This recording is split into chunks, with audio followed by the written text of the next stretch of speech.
Radio Tehran, শুরু হচ্ছে বিশ্ব সংবাদ। ইন্নালিল্লাহ। পুরো মধ্যপ্রাচ্যে আবারও ভয়াবহ তৃতীয় বিশ্বযুদ্ধ শুরু হয়ে গেছে। দখলদার ইসরায়েলি বাহিনী এবং মার্কিন যুক্তরাষ্ট্রের বিরুদ্ধে ইরানের ইসলামী বিপ্লবী গার্ড বাহিনী আবারও তীব্র প্রতিরোধ গড়ে তুলেছে। মার্কিন যুক্তরাষ্ট্র এখন ইরানের হাতে পায়ে ধরলেও ইরান যুদ্ধবিরতি করবে না বলে ইরানের পক্ষ থেকে নিশ্চিত করা হয়েছে। এতে দখলদার ইসরায়েলি বাহিনী এবং মার্কিন যুক্তরাষ্ট্র পুরোপুরি ধরাশায়ী হয়ে পড়েছে। তারা কোনো কিছুই করতে পারছে না, চলছে হামলার পর হামলা। আর এরই মাঝে আমাদের হাতে এসে পৌঁছেছে যুদ্ধের সর্বশেষ গুরুত্বপূর্ণ সব থেকে তাজা আপডেট সংবাদ আপনাদের জানিয়ে দিব। প্রথমেই জানাবো, ইরান যুক্তরাষ্ট্র শান্তি আলোচনায় স্থবির। ইরান ও যুক্তরাষ্ট্রের মধ্যে শান্তি প্রতিষ্ঠার আলোচনা নিয়ে আপাতত সরাসরি কোনো কূটনৈতিক প্রচেষ্টা নেই। ওয়াশিংটনের পক্ষ থেকে বলা হয়েছে তারা তেহরানের পাঠানো সর্বশেষ প্রস্তাবটি পর্যালোচনা করছে।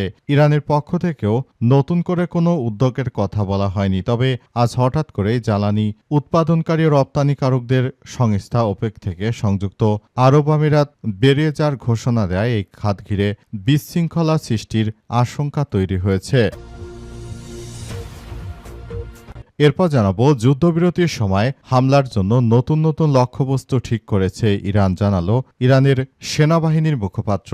যুক্তরাষ্ট্র এবং ইসরায়েলের আগ্রাসন বন্ধ থাকায় যুদ্ধবিরতি সময়কালে ইরানের সামরিক বাহিনী তাদের লক্ষ্যবস্তু তথ্যভাণ্ডার হালনাগাদ পুরোপুরি সমৃদ্ধ করেছে এবং একই সঙ্গে সামরিক সরঞ্জামের মনোনয়ন বৃদ্ধি করেছে বলে জানিয়েছে ইরানের সেনাবাহিনীর মুখপাত্র ব্রিগেডিয়ার জেনারেল মোহাম্মদ আকরামানিয়া।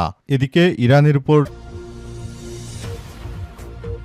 দীর্ঘমেয়াদী অবরোধের প্রস্তুতি নিচ্ছে যুক্তরাষ্ট্র, জানালো ডব্লিউএসজে। ইরানের উপর নৌ অবরোধ দীর্ঘ সময় ধরে বজায় রাখতে নির্দেশ দিয়েছে মার্কিন প্রেসিডেন্ট ডোনাল্ড ট্রাম্পের জন্য তিনি সহযোগীদের প্রস্তুতিও নিতে বলেছেন। মার্কিন গণমাধ্যম দ্য ওয়াল স্ট্রিট জার্নাল এর এক প্রতিবেদনে জানিয়েছে যে পুনরায় সামরিক হামলা শুরু না করে ইরানের অর্থনীতি ও তেল রপ্তানির উপর চাপ বজায় রাখতে ট্রাম্প এমন এক কৌশলের আশ্রয় নিচ্ছেন। এজন্য দেশটির বন্দরগুলোতে যাতায়াতকারী জাহাজ চলাচল আরও সীমিত করার পরিকল্পনা করা হয়েছে।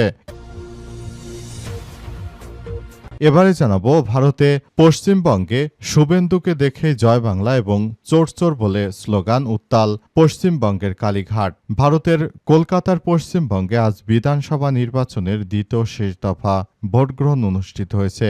বৃষ্টি স্নাত পরিবেশের মধ্যে ভোটারদের উপস্থিতি ছিল লক্ষণীয়। আর সেই দিনই আলোচনার কেন্দ্রবিন্দুতে উঠে এসেছে বিজেপি প্রার্থী শুভেন্দু অধিকারী। নরেন্দ্র মোদীর মনোনীত প্রার্থী শুভেন্দু অধিকারীকে দেখা মাত্রই জয় বাংলা এবং চোর চোর স্লোগান দিতে থাকে এবং তাকে ধাওয়া করেছে। এই ঘটনায় তিনি কোনো মতে জীবন নিয়ে পালিয়ে গেছে।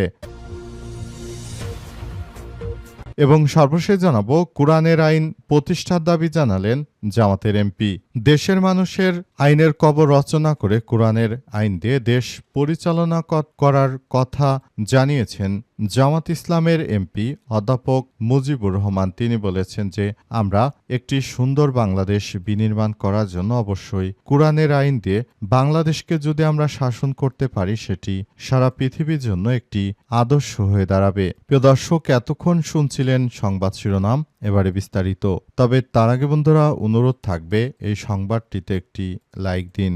এই চ্যানেলে আপনি নতুন হয়ে থাকলে আমাদের সংবাদটি দেখতে দেখতে চ্যানেলটি সাবস্ক্রাইব করে রাখুন। কমেন্ট করে বন্ধুরা আপনার মূল্যবান মতামত জানিয়ে দিন আপনি বিশ্বের কোন দেশ থেকে বা বাংলাদেশের কোন স্থান থেকে আমাদের সংবাদটি দেখছেন এবং শুনছেন।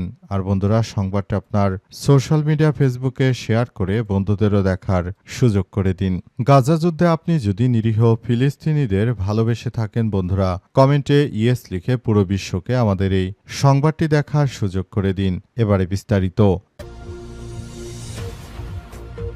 ইরান যুক্তরাষ্ট্র শান্তি আলোচনায় স্থবির। ইরান ও যুক্তরাষ্ট্রের মধ্যে শান্তি প্রতিষ্ঠার আলোচনা নিয়ে আপাতত সরাসরি কোনো কূটনৈতিক প্রচেষ্টা নেই। ওয়াশিংটনের পক্ষ থেকে বলা হয়েছে তারা তেহরানে পাঠানো সর্বশেষ প্রস্তাবটি পর্যালোচনা করছে। ইরানের পক্ষ থেকেও নতুন করে কোনো উদ্যোগের কথা বলা হয়নি। তবে মঙ্গলবার হঠাৎ করেই জ্বালানি উৎপাদনকারী ও রপ্তানিকারকদের সংস্থা ওপেক থেকে সংযুক্ত আরব আমিরাত বেড়ে যাওয়ার ঘোষণা দেওয়ায় এই খাত ঘিরে বিশৃঙ্খলার সংখ্যা তৈরি হয়েছে। এএফপি জানিয়েছে যে বিশ্ববাজারে অপরিশোধিত তেলের দাম মঙ্গলবার প্রতি ব্যারেল $110 ছাড়িয়ে গেছে। জ্বালানি পরিবহনের গুরুত্বপূর্ণ জলপথ হরমুজ প্রণালী খুলে না দেওয়া এবং শান্তি আলোচনা স্থবিরতার প্রেক্ষিতে দামের এই ঊর্ধ্বগতি। এরই মধ্যে এলএনজি শীর্ষ রপ্তানিকারক দেশ কাতার সতর্ক করে বলছে যে শান্তি আলোচনা চূড়ান্ত সমাধান না এলে অঞ্চল জুড়ে ফ্রোজেন কনফ্লিক্ট তৈরি হতে পারে। আন্তর্জাতিক রাজনীতিতে ফ্রোজেন কনফ্লিক্ট বলতে জটিল এক পরিস্থিতি বোঝায় যেখানে সংঘাত একেবারেই থেমে যায় না, আবার পুরোদমেও চলে না। সংঘাতের মাত্রা বিভিন্ন সময় বিভিন্ন কিছুর উপর নির্ভর করতে পারে এবং এই সংঘাত যদি এভাবে চলতে থাকে তাহলে ভবিষ্যতে আরও সবার জন্য খুবই ভয়াবহ একটি পরিস্থিতির সৃষ্টি হতে পারে বলে এমন কথা নিশ্চিত করা হয়েছে এবং সবকিছু আসলে জানানো হয়েছে বর্তমান সময়ে। যুদ্ধবিরতির সময়ে হামলার নতুন নতুন লক্ষ্যবস্তু ঠিক করেছে ইরান, জানালো সেনাবাহিনীর মুখপাত্র। মার্কিন যুক্তরাষ্ট্র এবং দখলদার ইসরায়েলি বাহিনী তারা ইরানের বিরুদ্ধে যে যুদ্ধ করেছে সেই যুদ্ধের সময় ইরান নতুন নতুন লক্ষ্যবস্তু ঠিক করে রেখেছে। সেসব লক্ষ্যবস্তুতে এখন তারা হামলা চালাবে বলে নিশ্চিত করা হয়েছে। আরও জানা গেছে যে এই হামলা করে তারা মূলত পুরো পরিস্থিতি নিয়ন্ত্রণ করতে চায়। পরিস্থিতির মধ্য দিয়ে জায়নবাদীরা শুরু থেকে যে ধরনের কার্যক্রম শুরু করেছে সেটি আসলে কোনোভাবেই সম্ভব নয়। তারা শুরু থেকে ইরানের নিরীহ জনগণকে উদ্দেশ্য করে তারা বিভিন্নভাবে আক্রমণ চালিয়ে যাচ্ছে এবং তাদের আক্রমণের তীব্রতা আরও তীব্র থেকে তীব্র হচ্ছে এবং তারা যা শুরু করেছিল সেগুলোকে চরমভাবে ধসিয়ে দিয়েছে ইরানের ইসলামী বিপ্লবী গার্ড বাহিনীর সদস্যরা। যে কোনো মূল্যে বর্তমান দখলদার জায়নবাদীদের বিরুদ্ধে ইরান তীব্র থেকে তীব্র আকারে আক্রমণ চালিয়ে যাচ্ছে এবং এই আক্রমণের ধরন এতটাই তীব্র আকার ধারণ করেছে যে পুরো মধ্যপ্রাচ্য জুড়ে ইহুদিবাদীরা চরমভাবে ধরাশায়ী হয়েছে। তারা কল্পনা করতে পারেনি যে ইরান তাদেরকে এভাবে ধসিয়ে দেবে এবং এই পরিপ্রেক্ষিতে জায়নবাদীরা শুরু থেকেই তারা এই কার্যক্রমগুলো নিয়ে খুবই আতঙ্কিত হয়ে পড়েছে এবং তারা আসলে পরিস্থিতি খুবই খারাপের দিকে যাওয়ার কারণে তারা কোনো কিছুই করতে পারেনি এবং এজন্য দখলদারদের শেষ করে দেয়া হচ্ছে। ইরানের উপর দীর্ঘমেয়াদী অবরোধের প্রস্তুতি নিচ্ছে যুক্তরাষ্ট্র। ইরানের উপর নৌ অবরোধ দীর্ঘ সময় ধরে বজায় রাখার নির্দেশ দিয়েছে মার্কিন যুক্তরাষ্ট্রের প্রেসিডেন্ট ডোনাল্ড ট্রাম্প। তিনি জানিয়েছেন যে ইরানের উপর এই অবরোধ চলতে থাকবে। তিনি আরও জানিয়েছেন যে সবকিছু আমরা ছাড় দেব না, আমরা ইরানের উপর এইভাবে কার্যক্রম চালিয়ে রাখব বলে জানানো হয়েছে এবং আরও বলা হয়েছে সবকিছুর জন্য তারা দীর্ঘদিন ধরে অপেক্ষা করে আসছিল এবং সবকিছু তারা দেখভাল করছিল। পুরো মধ্যপ্রাচ্য জুড়ে দখলদার ইসরায়েলি বাহিনী যে ধরনের কার্যক্রম তারা শুরু করেছে এটা কোনোভাবেই গ্রহণযোগ্য হতে পারে না। এই প্রতিক্রিয়াগুলো অত্যন্ত গুরুত্বপূর্ণ কার্যক্রমগুলোর মধ্যে নিয়ে যাচ্ছে। অত্যন্ত দুঃখজনক হলেও সত্যি যে পুরো মধ্যপ্রাচ্য জুড়ে আসলে ভয়াবহ একটি সংঘাতময় পরিস্থিতির দিকে চলে যাচ্ছে। মূলত মার্কিন যুক্তরাষ্ট্র তারা শুরু থেকেই এই কার্যক্রমগুলো চালিয়ে তারা নিজেরাই এবার ফেঁসে গেছে। এই কার্যক্রমগুলো চালানোর জন্য মার্কিন যুক্তরাষ্ট্র তারা কোনোভাবেই আসলে শুরু থেকে কোনো বিষয়গুলো করতে পারেনি এবং শেষ পর্যন্ত তারা পুরোপুরি ফেঁসে গেছে। তারা ইরানের বিরুদ্ধে যুদ্ধ করতে এসে পুরোপুরি ফেঁসে যাওয়ার কারণে আসলে সবকিছু করেছে বলে জানা গেছে এবং সমস্ত বিষয়গুলো তারা দেখভাল করছে। শুভেন্দুকে দেখেই জয় বাংলা এবং চোর চোর স্লোগান উত্তাল কালীঘাট। ভারতের কলকাতার পশ্চিমবঙ্গে আজ বিধানসভা নির্বাচনের দ্বিতীয় এবং শেষ দফার ভোট গ্রহণ অনুষ্ঠিত হয়েছে। বৃষ্টি স্নাত পরিবেশের মধ্যে ভোট কেন্দ্রগুলোতে উপস্থিত ছিল লক্ষণীয় আর সেই দিনেই আলোচনার কেন্দ্রবিন্দুতে উঠে এসেছে আসনের বিজেপি প্রার্থী শুভেন্দু। সকাল থেকে বিভিন্ন বুথ পরিদর্শন করতে গিয়ে তিনি একাধিক উত্তেজনাপূর্ণ পরিস্থিতির মুখোমুখি হয়েছেন বলে জানা গেছে।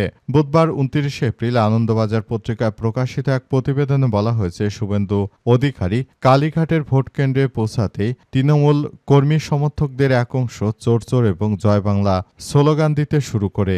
এ জেরে দ্রুত উত্তেজনা সৃষ্টি হয়। স্থানীয় নেত্রী কাজরি বন্দ্যোপাধ্যায়ের নেতৃত্বে তৃণমূল সমর্থকরা জয় বাংলা ধ্বনি তুলে সামনে এগিয়ে আসেন। এর পাল্টা জবাবে বিজেপি সমর্থকদের পক্ষ থেকে জয় শ্রীরাম স্লোগান শোনা যায়। দুই পক্ষের এই পাল্টাপাল্টি অবস্থানে কালীঘাটে জয় হিন্দ ভবন চত্বরে তারা মুখোমুখি অবস্থান করে এবং শেষ পর্যন্ত আসলে বিষয়গুলো কি হলো সেটি এখন পর্যন্ত কেউ স্পষ্টভাবে বলতে পারেনি। অনেকেই বলাবলি করছে যে এই শুভেন্দু তিনি এক বাটি নয় দুই বাটি নয় বরং বেশ কয়েক বাটি তিনি গরুর মাংস খেয়েছেন, অথচ তিনি এমন একটি ভাব ধরেন মনে হচ্ছে যে তিনি হয়তো অনেক বড় একজন ধার্মিক ব্যক্তিত্ব।